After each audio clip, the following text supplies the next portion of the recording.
Nasib Gus Dur hampir sama dengan Pak Harto. Keduanya dipaksa mundur sebelum waktunya. Kontroversi mundurnya Gus Dur menjadi bahan kajian yang menarik. Sebagian pakar hukum tata negara menganggap pemberhentian Gus Dur sah, sementara yang lain tetap ngotot keputusan DPR yang memberhentikan Gus Dur dari jabatan presiden melanggar konstitusi. Di Kick Andy, Gus Dur mengungkapkan isi hatinya. Gus Dur, tadi itu ringkasan dari peristiwa detik-detik terakhir Anda mengundurkan diri atau mundur atau dimundurkan. Nah, apakah sampai sekarang Anda dilengsarkan? Apakah Anda masih tetap sampai saat ini tidak menerima dan menganggap itu tidak sah? Oh, enggak benar, enggak sah emang. Itu proyek politik dari MPR, karena itu Amin Rais tidak merasa perlu memberitahu saya. Iya, dulu Anda atau sampai sekarang bahkan Anda tetap menganggap itu sebagai pelanggaran konstitusi. Pelanggaran apa sebenarnya? Pelanggaran konstitusi karena di situ ada insubordinasi. Tapi toh kenyataannya Gus Dur digantikan oleh Megawati, kemudian sekarang kita punya presiden namanya SBY, semua berjalan normal saja. Lalu apa negatifnya bagi bangsa dengan pencopotan Anda tadi? Bukan soal bangsa, ini soal hukum. Saya dilengsarkan secara politis. Secara hukum belum pernah dibuktikan saya bersalah. Yang bersalah bahkan pansusnya DPR. Tapi sesudah itu apa upaya yang Anda lakukan? Nggak ada. Sebab penakut bangsa ini. Kenapa Anda bilang penakut? Bangsa ini penakut karena tidak mau bertindak kepada yang bersalah. Tapi sekian tahun sudah berlalu, Gus. Untuk apa rasa penasaran, perasaan? Loh, saya nggak pernah itu terserah bangsa Indonesia. Saya itu memaafkan semua sampai istri saya marah kepada saya karena saya pergi ke rumah Megawati.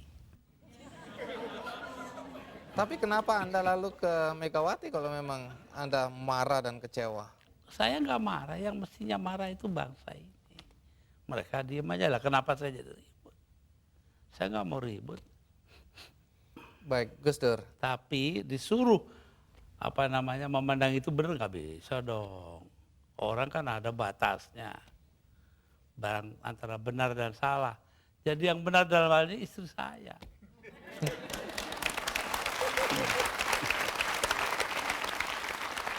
Tapi kenapa Gus Dur nggak mau nurut sama Tanya dia, istri? jangan tanya saya dah. 300.000 orang, Mas, tanda tangan supaya saya jangan berhenti jadi presiden. Tahu? Tapi saya bilang, daripada bangsa ini pecah dalam pertempuran, darah mengalir karena saya, mendingan saya lengser aja deh. Nah itu.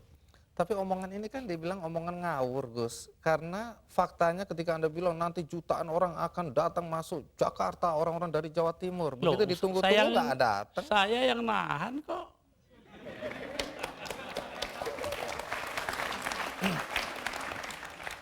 Jadi kalau nggak ditahan sama Gus Dur, datanglah beneran itu ya? Bukan begitu, artinya tetap saja kebenaran kita pertahankan, tapi sikap kita itu jangan sampai bangsa ini perang saudara. Dan itu pengorbanan Anda? Ya, bagi saya bukan korban, biasa aja. Nah, satu pemandangan yang kurang elok, Gus. Anda keluar memakai celana pendek dan kaos oblong. Banyak orang bilang itu tidak pantas sebagai presiden Anda tampil seperti itu.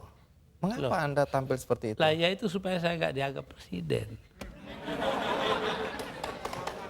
Terus manfaatnya apa dengan dianggap tidak sebagai presiden? Loh, orang dingin hatinya, nggak jadi marah. Siapa yang paling bertanggung jawab atas pencopotan Gus Dur sebagai presiden? Dalam upaya mencopot Anda, siapa orang yang paling bertanggung jawab atas pencopotan tersebut menurut Anda? 2. Siapa?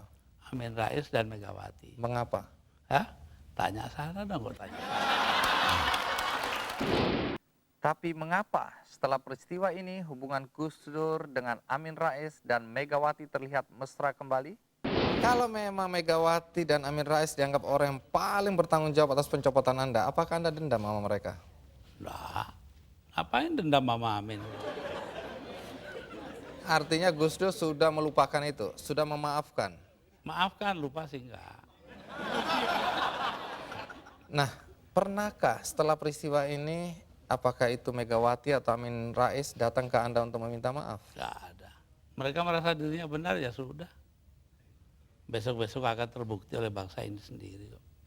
Pernyataan ini agak bertentangan dengan kenyataan bahwa kelihatannya Gus Dur sama Pak Amin Rais sama Ibu Megawati akur-akur aja, rukun-rukun aja. Saya di dunia ini yang pantas pemimpin Indonesia ya, yang pantas jadi musuh saya cuma satu, Mas. Siapa itu? Pak Harto. Artinya Tapi apa itu pun saya hari raya masih ke sana. Masih jadi teman baik saya. Artinya apa itu? Artinya saya nggak punya musuh dong di Indonesia. Dari sekian presiden yang pernah kita miliki, Gus Dur memang figur yang cukup unik. Banyak yang mengatakan Gus Dur adalah figur yang nekat dan ucapan serta keputusannya sering sulit dipahami. Salah satu yang masih menjadi perdebatan sampai sekarang adalah ketika Gus Dur membubarkan Departemen Sosial dan Departemen Penerangan. Kalau Departemen Sosial dulu, apa alasan persisnya? Sementara banyak orang terlantar yang harus diayomi oleh departemen itu. Persisnya itu. Karena departemen itu yang mestinya mengayomi rakyat ternyata korupsinya gede-gedean. Sampai hari ini. Kalau membunuh tikus kan tidak perlu membakar lumbungnya. Oh memang. Kenapa Anda bakar lumbungnya? Bukan. Karena tikusnya sudah menguasai lumbung.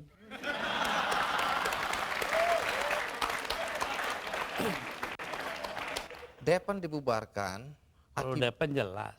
akibatnya sekarang pers itu sangat tidak terkontrol. Begini Bahkan pornografi sekarang merajalela. ya. Betul. Itu dosa Anda loh. Enggak dong. Dosa yang nyarin. Saya diapa-apakan itu saya bekerja menurut ketentuan Undang-Undang Dasar. Undang-Undang Dasar menjamin kebebasan berpikir. Dan itu hanya mungkin kalau Depen nggak ada. Sekarang nggak ada kebebasan berpikir. Tapi kalau kebebasannya seperti sekarang nggak ada yang kontrol, Gus. Loh, Siapa ya aja bisa. kita kontrol nanti dong. Siapa yang mengontrol? Ya antara kita aja. Kenapa sih masyarakat juga penting peranannya kok? Memang hanya pemerintah aja. Baik, Gus. Satu lagi hal yang dicatat ketika Anda menjadi presiden dan agak kontroversial, yaitu masalah PKI. Banyak orang begitu khawatir ketika Anda dulu mencabut TAP MPR nomor 25 MPRS 1966. Sebab bertentangan dengan Undang-Undang Dasar, Mas. Tapi itu ada kesan pembelaan Anda terhadap orang-orang ex-PKI Ya dan terserah, keluarganya. kesan nggak kesan terserah. Apa alasan Yang Anda? terpenting itu bahwa tugas mengucilkan PKI itu bukan tugas negara. Itu yang penting. Apa artinya pemisahan agama dari negara kalau negara ngurusin segala hal? Padahal yang menentang PKI kan cuma beberapa gelintir orang aja. Dengan keterbatasan fisik, ternyata Gus Dur tercatat sebagai presiden yang memiliki jadwal kunjungan ke luar negeri yang paling banyak. Hanya dalam kurun 20 bulan kepemimpinannya yang singkat itu, dia sudah melakukan kunjungan kenegaraan sebanyak 80 kali. Jadi Gus Dur merasa itu karena jasa Gus Dur? Bukan, artinya tugas saya begitu. Perkara saya berjasa itu adalah soal kedua. Tapi ada yang menuduh bahwa Gus Dur ini sebenarnya menggunakan aji mumpung. Mumpung jadi presiden, dibayari negara, keliling jalan-jalan. Allah nanti sejarah akan membuktikan. Tapi Gus Dur, perjalanan Anda itu menelan biaya sampai 52,7 miliar. Ya, tapi eksistensi Indonesia sebagai satu negara harganya jauh lebih tinggi. Jadi nggak bisa dipersoalkan itu biaya. Nggak bisa dipersoalkan. Loh kalau enggak kan udah dipakai oleh orang-orang brengsek itu.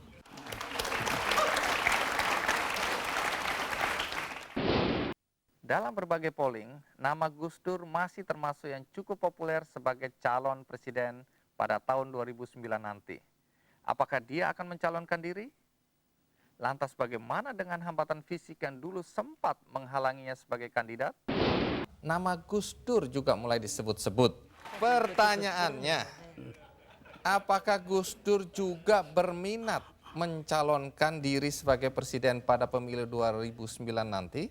Saya ini kalau diperintahkan oleh 5 sesepuh, ya saya akan jadi calon.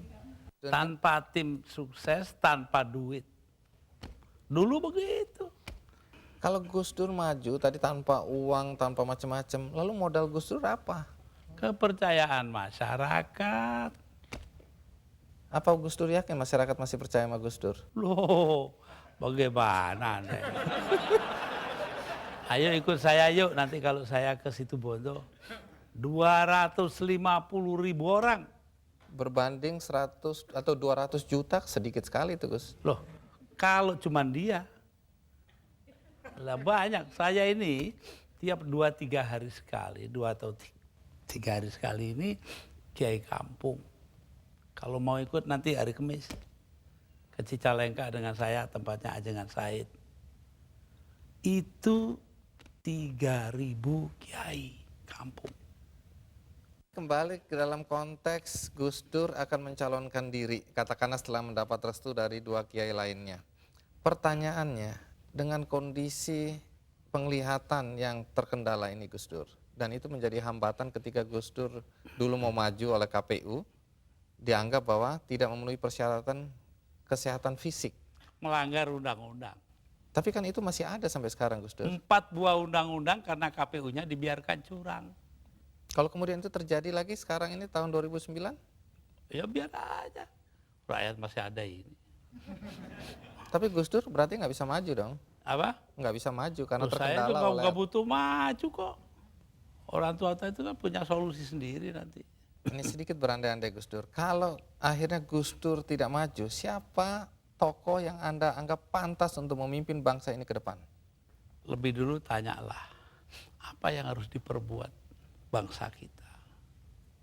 Bangsa kita ini paling kaya di dunia, kok jadi paling melarat sekarang?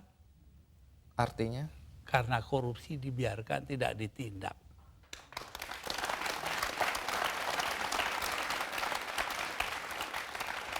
Jadi kalau harus menyebut tokoh, Gus Dur bisa nggak menyebut tokoh? Siapa kira-kira yang pantas Oh dari yang ada? nanti dong, rahasia perusahaan. Berbagai fakta dan pandangan yang diungkapkan Gus Dur tadi melengkapi kisah seputar gejolak politik kekuasaan di negara kita.